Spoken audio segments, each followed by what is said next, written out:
The war was never declared.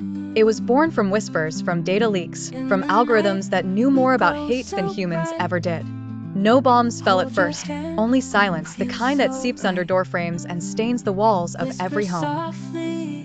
By the time the first city burned, no one could remember when the last sunrise had looked ordinary. The skies had turned into fractured mirrors, shards of color shimmering like broken glass. It was beautiful, and it was deadly. The war was not fought with armies anymore. It was fought with shadows, figures stitched together from nanodust and stolen memories. They walked among the living, wearing the faces of lost lovers, dead children, and forgotten enemies. They whispered promises of salvation and left only ash behind. No soldier carried a gun. Instead, each carried a shard of light, a weapon that could sever a shadow from the world. But each strike came at a price, a fragment of memory erased from the wielder's mind. Fight long enough, and you forgot your own name. In the heart of this ruin stood Kale, a wanderer without a past. He could not recall his birthplace, nor the faces of those who had once loved him. All he carried was a silver shard that pulsed like a heartbeat in his palm. The shadows called to him in voices that shifted with the wind, a mother's lullaby one moment, the scream of a betrayed friend the next. Beside him walked Ares, a woman draped in midnight cloth, her eyes glowing faintly, as if lit from within. She claimed she was not entirely human anymore, though Kale dared not ask what she had given up. Together, they crossed the ruins of what was once a world of light. Skyscrapers bent like bones, oceans that glowed with radioactive frost, forests that whispered names of the dead when the wind passed through. Do you remember the first spark? Ares asked one night, her voice trembling. Kale shook his head.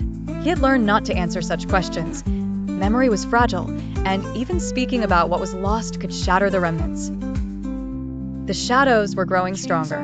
Where once they had come only at night, now they spilled across daylight like oil. Cities fell silently, their populations erased, as if they had never existed.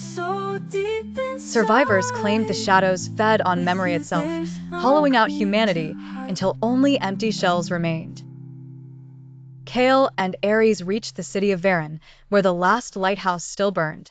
Its beam was not fire, but pure memory, a weapon crafted by the few who had chosen to sacrifice all recollection of their own lives to preserve the fragments of others. Around the lighthouse, people gathered in hollow-eyed silence, faces blank but bodies still alive.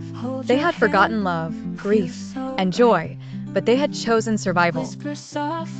Kale stood before the flame, feeling the pull in his veins. The shard in his hand trembled, as if urging him toward the light. Ares stepped closer, her voice breaking. Kale, if you offer yourself to it, you'll become nothing. You'll be a shell like the rest. Is that survival? But the shadows were coming. He could feel them spilling across the edges of the city, dripping into every alleyway, their whispers growing deafening.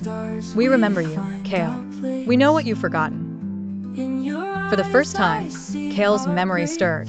He saw fragments, a child laughing, a city glowing with dawn, a hand holding his beneath fractured stars. Pain tore through him like fire.